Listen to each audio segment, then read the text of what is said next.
నేను అమ్మ వాళ్ళ ఇంట్లో ఉన్నా అని నా హస్బెండ్ తన బర్త్డేకి నా దగ్గరికే వస్తా అన్నారు. సరే ఎప్పుడు ఇక్కడ సెలబ్రేట్ చేసుకోలేదు కదా! ఈసారి ఇక్కడ అమ్మ వాళ్ళతో చేద్దామని అనుకున్నా. బట్ సడెన్‌గా తనకి ఆఫీస్‌లో వర్క్ ఉంది. నేను రాలేనని చెప్పారు. అండ్ అప్పుడే డిసైడ్ అయిపోయాననమాట. ఏదేమైనా సరే తన బర్త్డేకి నేను ఇంకా ఇంటికి వెళ్తానని చెప్పేసి. అండ్ అదే టైంలో అత్తయ్య, మామయ్య కూడా ఊరెళ్ళాల్సొచ్చింది. అండ్ ఇక తను ఒక్కరే ఉండాలి అని అనుకున్నారు. బర్త్డే రోజు ఒక్కరే ఎలా ఉంటారో నేను వస్తా అంటే, "no it's okay. You make some time with your parents. నువ్వు రెగ్యులర్‌గా వెళ్ళవు కదా" అని అన్నారు. తను నా గురించి అంతలా ఆలోచించడం నాకు హ్యాపీ అనిపించింది. ఇంకా డిసైడ్ అయిపోయాననమాట. I shouldn't leave him alone on his birthday అని.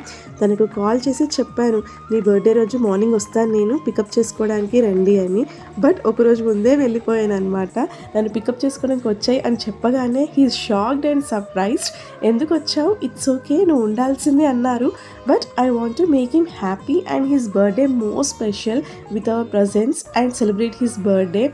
తను అసలు ఎక్స్పెక్ట్ చేయలేదనమాట నేను ఒకరోజు ముందే వస్తానని చెప్పేసి. But really he felt very happy అనమాట. అండ్ ఐషు కూడా తనకు ఒక సర్ప్రైజ్ చేసింది. అదేంటో నెక్స్ట్ వీడియోలో చూపిస్తాను. ఓకే మరి బాయ్.